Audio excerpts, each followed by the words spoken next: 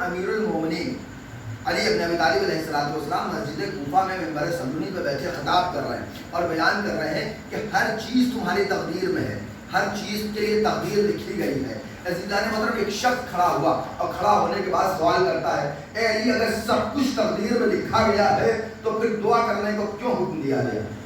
یہ سوال ہے کہ سب کچھ اگر تقدیر میں لکھ دیا گیا، سب کچھ اگر قسمت میں ہے، سب کچھ اگر نصیب پر ڈیپینڈ ہے تو ہم سے دعا کرنے کو کیوں حکم دیا گیا؟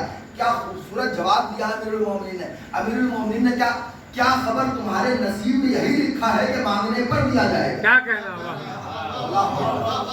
اس نے سوال کیا جب سب کچھ تقدیر میں ہے تو پھر مانگنے کو کیوں کہا گیا؟ امام کہتے ہیں کیا خبر تمہاری تقدیر میں لکھا گیا ہے کہ تمہیں مانگنے پر دیا جائے گا۔ عزیزان محترم میری جسارت کچھ نہیں ہے مگر ایک جملہ ضرور کہنا چاہتا ہوں اپنی مولا کی بارگاہ میں۔ مولا ہم عقیدہ رکھتے ہیں اور مطمئن بھی ہیں، یقین کے درجے پر ہیں کہ آپ عالم الغیاب ہیں، آپ ظاہر کو بھی جانتے ہیں، باطن کو بھی جانتے ہیں، آپ ماضی کو بھی جانتے ہیں، مستقبل کو بھی جانتے ہیں۔ آپ کو اللہ نے سب کچھ بغیر مانگے دیا تھا مگر ایک فرزند کے لیے 23 برس دعا کر رہے تھے۔ کیا پتا یہ فرزند وہی تو نہیں کہ جس کے لیے خدا نے حکم کر دیا تھا کہ جب تک مانگو گے نہیں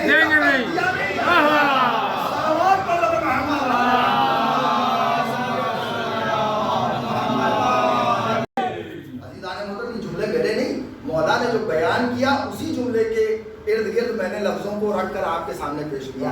یقیناً علی کے مقدر میں علی کا مقدر خدا نے لکھا، وہ جانے کیا تحریر کیا گیا ہے۔ عزیزان محترم میری جسارت نہیں مگر جو تاریخ ہے اس کی جو جملہ ہے میرے مولا کا اسی کے سائے میں نے ایک جملہ کہا غازی ابوالفضل عباس کے لیے۔ عزیزان محترم ذرا غور کریں، غازی کی پرورش یوں نہیں ہوئی۔ جب عمر ہے 2 برس کی عمر تھی مولا عباس کی تو ایک دن مولا تاریخ نے لکھا کہ مسجد النبوی میں اس دور میں امیر المومنین خود مدینے میں رہا کرتے تھے۔ مورخین نے یہ آیت اللہ مولانا ذیشان حیدر جوادی علامہ ذیشان حیدر جوادی نے اپنی کتاب میں تحریر کیا ہے قمر بنی ہاشم میں کہ جب عمر تھی 2 برس کی اس وقت غازی کو آغوش میں لیا امیر المومنین کچھ کلمات پڑھ رہے تھے۔ کسی شخص نے قریب ہو کے سنا تو کہا ایک مرتبہ دیکھا کہ امیر المومنین سکھا رہے ہیں، کہو بیٹا ایک امام ارشاد فرما رہے تھے کہو ایک، مطلب جو تعداد نہیں گنتی بیان کی جب بچوں کو سکھایا جاتا ہے 1 2 3 4 5 6 ایسے کر کے 1 2 3 4 جب بچے کو سکھایا جا رہا ہے غازی کی عمر 2 برس کی، کہا کیا کہو ایک مرتبہ غازی 2 برس کی عمر میں کہتے ہیں اپنے ذہن سے کہ ایک، اس کے بعد کہا کہو 2، جب 2 کہا تو مولا عباس خاموش رہے، پھر اس کے بعد کہا کہو 2، ایک مرتبہ پھر خاموش رہے، ایک مرتبہ امیر المومنین کہتے ہیں اپنے 2 برس کے بچے سے بیٹا تم بولتے کیوں نہیں؟ ایک مرتبہ مولا عباس کہتے ہیں جس زبان سے ایک کہہ دیا اس زبان سے 2 کہتے ہوئے شرم آتی ہے۔ اللہ اکبر، غور نہیں کیا 2 برس کی عمر میں نے یہ نہیں کہا کہ وہ معصوم صفت تھے مگر اس کے ارد گرد تو کہیں تھے، کیونکہ 2 برس کے بچہ اتنی تمیز نہیں رکھتا کہ وہ زبان سے یہ کہے کہ جس زبان سے ایک کہہ دیا اس سے 2 کہتے ہوئے شرم آ رہی ہے۔ یہ تعجب نیچرل بات سے ہٹ کر ہے نا، مگر تاریخ نے مورخین نے لکھا عزیزان محترم نہ جانے کس طرح اس شہزادے کی اس شخصیت کی پرورش کی گئی۔ روایت میں بہت سارے واقعات آپ نے پرانے ہیں، میں کوئی نئی روایت نہیں پڑھ سکتا مگر تاریخ نے لکھا ایک باغ کی باغبانی کا حکم دیا گیا، محافظت کا حکم دیا گیا۔ تاریخ نے لکھا کہ 3 دن تک ایک شخص آیا اور غازی عباس کو شکست دیتا رہا۔ زیادہ عمر نہیں ہے کیونکہ جب امیر المومنین اس دنیا سے رخصت ہو گئے، شہادت واقع ہوئی، اس وقت کل غازی کی عمر 12 برس کی ہے، یا ایک روایت کے مطابق 13 برس کی عمر ہے۔ تو 13 برس کی عمر ہے تو روایت نے لکھا کہ 11 یا 12 ہی برس کی عمر رہی ہوگی کہ جس وقت ایک باغ کی محافظت دی گئی غازی عباس کو۔ تاریخ نے لکھا ایک شخص آیا، ایک نقاب پوش آتا ہے، ہر روز غازی عباس کو شکست دے کر جاتا ہے۔ 1 دن گزرا، 2 دن گزرا، تیسرے دن گزر گیا۔ جب غازی عباس تیسرے دن بھی شکست دیکھ چکے، ہار دیکھ چکے، تو جب وہ جانے والا جانے لگا تو ایک مرتبہ مولا عباس نے کہا بابا آپ میری شجاعت سے مطمئن تو ہے؟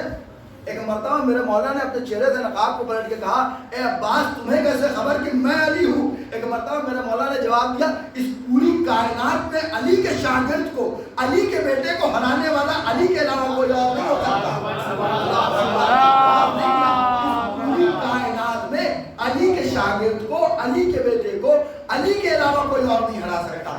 جس کا اطمینان اور سکون 11 برس کی عمر میں یہ ہو وہ ذرا سوچ سوچئے 32 برس کی عمر میں اگر اذن وغا مل جاتی تو کربلا کا کیا حال ہوتا. اللہ اکبر. روایت میں لکھا کہ میں ابھی بھی مصائب نہیں پڑھ رہا مگر ایک تاریخ ہے. شب عاشور ایک مرتبہ مولا عباس خیمے کی محافظت کر رہے ہیں اور سب سے آگے کھڑے ہوئے ہیں. تاریخ نے لکھا ایک مرتبہ جناب زہیر ابن قین قاضی عباس کے قریب آئے, پشت کی جانب سے مطلب پیچھے سے سلام کیا. ایک مرتبہ سلام کا جواب بھی دیا مولا نے اور پلٹ کے دیکھا. زہیر ابن قین نے ایک جملہ کہا عباس میں نے سنا ہے کہ علی نے تمہاری ماں سے شادی کے لیے بڑا اہتمام کیا تھا, اس ارادے سے تمہاری ماں سے شادی کیا تھا کہ تمہیں ان کو ایک بہادر بیٹا ہو جائے. ایک مرتبہ مولا عباس نے کہا اور زہیر ابن قین کو جملہ کی اس اہتمام سے شادی کیا تھا تاکہ ان کو ایک بہادر بیٹا ہو جائے اور وہ میرے حسین کی محافظت کر سکے. ایک مرتبہ مولا عباس نے پلٹ کر دیکھا جناب زہیر ابن قین کو اور راوی نے بیان کیا, روایت نے تحریر کیا کہ وہ حال تھا غازی کا کہ ہم خود تنگ پڑنے لگی, زرہ کی تنابیں ٹوٹنے لگی. اللہ اکبر. زرہ کی تنابیں ٹوٹنے لگی, جسم اکڑنے لگا, گھوڑا چیخنے لگا اور اس کے ایک مرتبہ آواز دیتے زہیر کیا تم میرے اندر شجاعت بھرنا چاہتے ہو؟ کیا اپنے جملے سے آپ میرے اندر شجاعت بھرنا چاہتے ہیں؟ کل نہ اصحاب کا کوئی کام ہے نہ اقربا کا کوئی کام ہے, آپ میرے آقا سے اذن وغا لے کر آئیے. اگر سورج کی کرن زمین پر پھوٹنے سے پہلے میں نے کوفہ میں حسین کا پرچم نہ گاڑا تو آج کے بعد عباس کو علی کا بیٹا نہ کہیے. آج کے بعد عباس کو علی کا بیٹا نہ کہیے گا اگر میں نے سورج کی کرن زمین پر پھوٹنے سے پہلے. عزیزان محترم, بڑے اہتمام سے پرورش کی ہے قاضی عباس کی, امیر المومنین, بڑی تربیت کی ہے اور بہت سارے ایسے فضائل ہیں. عزیزان محترم, بڑا افسوس کی بات ہے کہ ہم مولا عباس کو ہمیشہ ہیبت و جلال کی دنیا میں محدود کر دیتے, ہیبت و جلال کی دنیا تک محدود کر دیتے. اور ایسا عام انسانوں میں نہیں. ایک بہت بزرگ عالم تھے, ان کو بھی یہ خدشہ ہوا کہ مولا عباس یقیناً بہت بلیغ ہیں, بہت عظیم شخصیت ہیں, باب الحسین ہیں, بہت کچھ تمام احترام کو سمجھتے تھے مگر وہ دیگر فضائل کی طرف متوجہ نہیں تھے. وہ یہ نہیں سوچتے تھے, وہ یہ سوچتے تھے کہ یقیناً بہادر تھے, شجاع تھے, وفادار تھے, سب کچھ تھے مگر ان کا علمی معاملے میں کوئی خاصیت نہیں تھی. ایک دن مجھے ان کے ذہن میں یہ خیال پیدا ہوا اور وہ خود بیان کرتے ہیں کہ میں نے دیکھا کہ میں حرم امام حسین میں گیا اور امام حسین کے حرم میں پہنچا اور پہنچنے کے بعد میں نے امام حسین کے حرم میں بیٹھا تھا کہ میری آنکھ لگی اور میں نے دیکھا کہ میرا مولا مجھ سے ناراض ہے, امام حسین مجھ سے ناراض ہے. اور جب میں خواب سے بیدار ہوا تو میں سمجھ چکا تھا کہ اپنے مولا کو منانے کا ایک ہی راستہ ہے, باب الحسین کی دہلیز تک چلا جائے. ایک مرتبہ قاضی عباس کی دہلیز پر آیا اور وہاں پہ رو رہا تھا کہ میرا باپ کے لیے معافی مانگ رہا تھا کہ میری آنکھ ایک مرتبہ پھر لگ گئی. اور لگنے کے بعد جب میں نے اپنے خواب میں دیکھا کہ قاضی ابوالفضل عباس میرے سامنے کھڑے ہیں اور انہوں نے مجھ سے سوال کیا, اے عالم تو یہ بتا تو نے یہ تمام علم کس سے حاصل کیے, تو اپنے علم پہ فخر کرتا ہے, تو نے اپنے علم کس سے حاصل کیے؟ ایک مرتبہ وہ عالم کہتے ہیں کہ میں نے بیان کرنا شروع کیا کہ میں نے علم فقہ فلاں عالم سے سیکھا, میں نے علم رجال فلاں عالم سے سیکھا, میں نے علم تاریخ فلاں عالم سے سیکھا. تمام علموں کا نام لے رہے تھے اور تمام اس اساتذ کا نام لے رہے تھے. ایک مرتبہ مولا عباس نے بیان کیا تیرے استاد ایک طرف, اب میرے استاد کا نام سن لے. میرے استاد کا نام حسین ابن علی ہے, حسن ابن علی ہے, علی ابن ابی طالب ہے. اب فیصلہ تو کر لے, تیرے استاد تجھے عالم بنا سکتے ہیں, میرے استاد نے مجھے کیا نہ بنایا ہوگا. اللہ اکبر. میرے اساتذہ نے مجھے کیا نہ بنایا ہوگا. عزیزان محترم, بڑی عظیم شخصیت ہیں. ہم افسوس کی بات اتنے ہیبت و جلال کی دنیا تک محدود کر دیا گیا. تاریخ قاضی عباس کا شجاع ہونا, بہادر ہونا اور صاحب جلال ہونا یہ کمال نہیں تھا. قاضی عباس کا کمال یہ تھا کہ امام کا حکم تھا اور ایک حکم کے اوپر تلوار کے 2 ٹکڑے کر دیے. اپنی تلوار سے کسی کے 2 ٹکڑے کرنا یہ شجاعت ہے, یا تلوار ہاتھوں میں ہوتے ہوئے تلوار کے 2 ٹکڑے کر دیا جائے یہ شجاعت اور یہ استقامت. فیصلہ عزیزان محترم, بہت سے ایسے فضائل ہیں کہ جس فضائل کی طرف انسان متوجہ نہیں ہوتا مگر قاضی عباس کے باب میں بہت بیش قیمتی کئی امام کئی ائمہ کی جانب سے بہت سارے فرامین, بہت سارے احادیث ہیں. خود امام سجاد علیہ السلام ارشاد فرماتے ہیں روز محشر دنیا میرے چچا کے قد کو دیکھے گی, میرے چچا کے قد کو مطلب ان کے رتبے کو دیکھے گی تو تمام اہل محشر رشک کریں گے, تمام شہداء رشک کریں گے, کاش یہ مقام ہمارا ہوتا. عزیزان محترم بہت ساری انفرادیت کے فضائل ہیں مولا کے، ان میں سے ایک باب اور ہے، یہ آیت اللہ ذیشان حضرت جوادی نے بھی، علامہ ذیشان حضرت جوادی صاحب نے بھی اس بات کو نقل کیا، دیگر علماء نے بھی اس بات کو نقل کیا ہے کہ بہت ساری فضیلت ہے امام علیہ السلام نے اپنے ہاتھوں سے کئی معصوم کو دفن کیا اور غیر معصوم کو بھی دفن کیا، مگر کبھی بھی کسی معصوم کو کسی غیر معصوم نے نہیں دفن کیا۔ مگر غازی عباس کی منفرد فضیلت یہ ہے کہ امام حسن علیہ السلام نے وصیت میں کہا تھا حسین میرے بھائی عباس کو تغسیل میں شامل رکھنا، تغسیل و تکفین میں اپنے ساتھ شامل رکھنا۔ اور خود امام سجاد جب شہداء کی لاشوں کو دفن کرنے پہنچے ہیں تو اپنے ہاتھوں سے اپنے چچا کی لاشوں کو دفن کیا۔ عزیزان محترم غازی عباس کی وہ شخصیت ہے کہ جنہوں نے اپنے ہاتھوں سے ایک معصوم کے تغسیل و تکفین میں شرکت کی ہے اور خود کو بھی تدفین جو کیا ہے وہ امام سجاد علیہ السلام نے۔ اور افسوس کی بات کہ ہم لفظ تغسیل نہیں کہہ سکتے۔ اللہ اکبر۔ عزیزان محترم روایت ہے کہ جب امام زمانہ ظہور کریں گے تو اس کے بعد کربلا پہنچیں گے تو ایک ندا بلند کریں گے، اے وہ لوگ کہ جن کی حسرتیں جن کی آرزوئیں دل میں رہ گئی وہ لوگ کہاں ہیں؟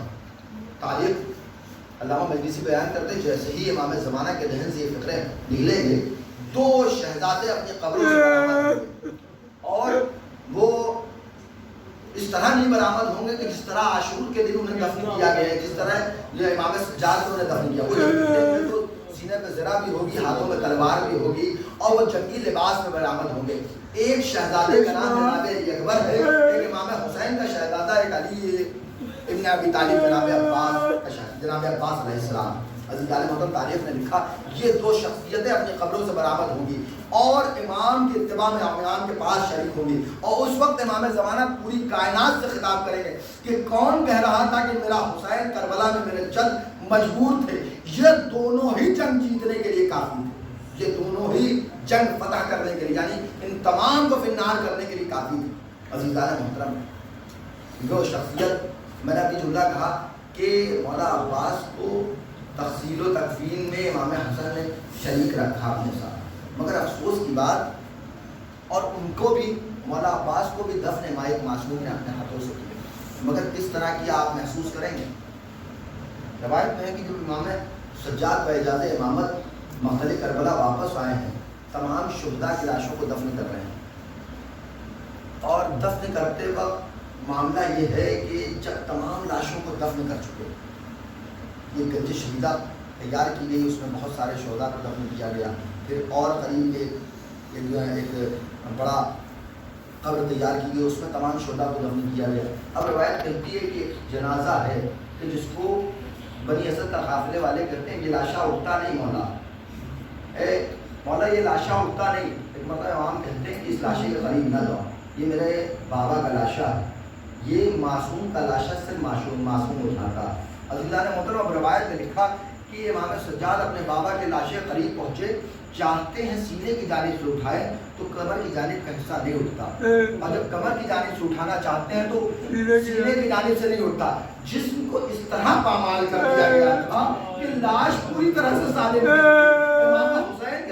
امام حسین کے اگلے حصے کو اٹھایا جاتا تھا تو پائنتی کا حصہ نہیں اٹھتا تھا، جب پائنتی کے حصے کو اٹھایا جاتا تھا تو اگلا حصہ نہیں اٹھتا تھا۔ امام علیہ السلام نے ایک چٹائی میں اپنے بابا کے جنازے خدا ہی جانے کس طرح سمیٹ کر رکھا اور رکھنے کے بعد اس قبر کے سپرد کیا تو ہاتھ پر آمد ہوئے، اے میرے نال میرے فرزند کو میرا سپرد کر دو۔ روایت میں لکھا کہ امام حسین کو دفن کر چکے، اب امام حسین کو دفن کرنے کے بعد بنی اسد کے قافلے والوں نے دیکھا کہ اب امام سجاد ترائی کی طرف جا رہے ہیں۔ کسی نے پوچھا آقا آپ اس سمت کہاں جا رہے ہیں؟ کہا نہیں ایک میرے چچا کا بھی جنازہ اس سمت موجود ہے۔ جب لوگ وہاں پہنچے تو پہنچنے کے بعد کچھ دور پہنچے تو لوگوں کو روک دیا، کہا نہیں میرے چچا کا جنازہ میں خود اٹھاؤں گا۔ عزیزان محترم اب تاریخ نے لکھا کہ مولا عباس کے بھی جنازے کی وہی کیفیت ہے، آگے سے اٹھانا چاہتے ہیں تو پائنتی سے نہیں اٹھتا، پائنتی سے اٹھانا چاہتے ہیں تو آگے سے نہیں اٹھتا۔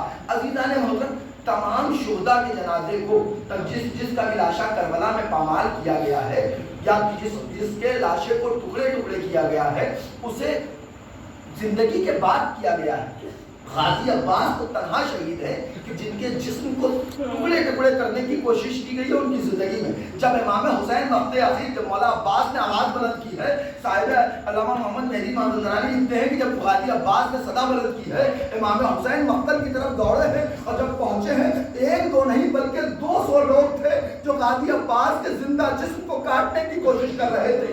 امام حسین کو مولا عباس تک پہنچنے کے لیے تقریباً 70 لوگوں سے جنگ کرنی پڑی اور 70 لوگوں کو فنار کیا ہے. عزیزان محترم، تاریخ نے لکھا یہ وہی ہنگام تھا کہ جس ہنگام میں مولا عباس کہہ رہے تھے آقا آپ کو آپ کی ماں کی عصمت کا واسطہ ہے، آپ کو نبی کی نبوت کا واسطہ ہے، میرے جنازے کو خیمے میں نہ لے جائیے گا.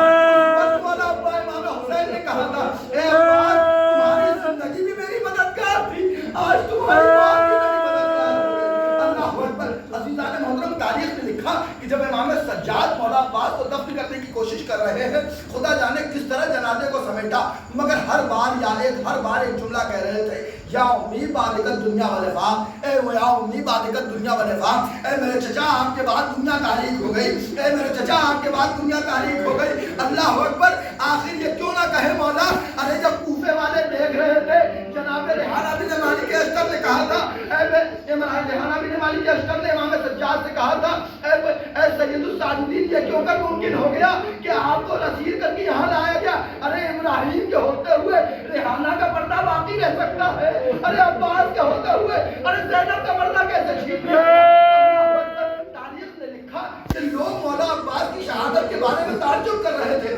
امام سجاد نے اس جنازے کو نہ جانے کیسے سمیٹا اور کیسے سمیٹنے کے بعد کس طرح قبر میں اتارا، مگر تاریخ نے عجیب فقرہ لکھا. جب 40 کے دن جناب زینب غازی عباس کی قبر میں پہنچی تو بڑے تعجب سے پوچھا تھا اے سجاد میرا بھائی تو بڑا لہیم شہید تھا، بڑا قدار تھا،